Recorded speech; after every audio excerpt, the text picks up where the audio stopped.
The Word of God is alive and powerful, sharper than any two-edged sword, piercing even to the dividing asunder of the soul and the spirit, and of the joints and the marrow, and is a critic of the thoughts and intents of the heart.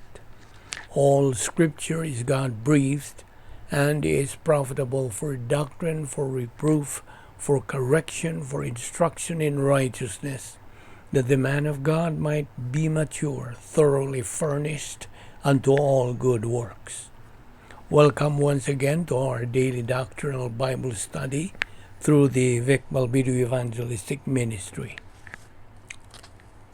The Son of Man did not come to this world to preach sin, but to preach the gospel. He did not come to condemn the world, but to save them that are lost. John 3:17 says, "For God sent not his Son into the world to condemn the world, but that the world through him, the Lord Jesus Christ, might be saved." Many Christians still are in the quagmire. Why? Because they don't know the way to get out of that condition. And why so?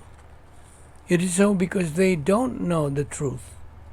And why don't they know the truth? Because they don't study. They don't take time to study God's Word, which is God's instruction manual for man's guide in life.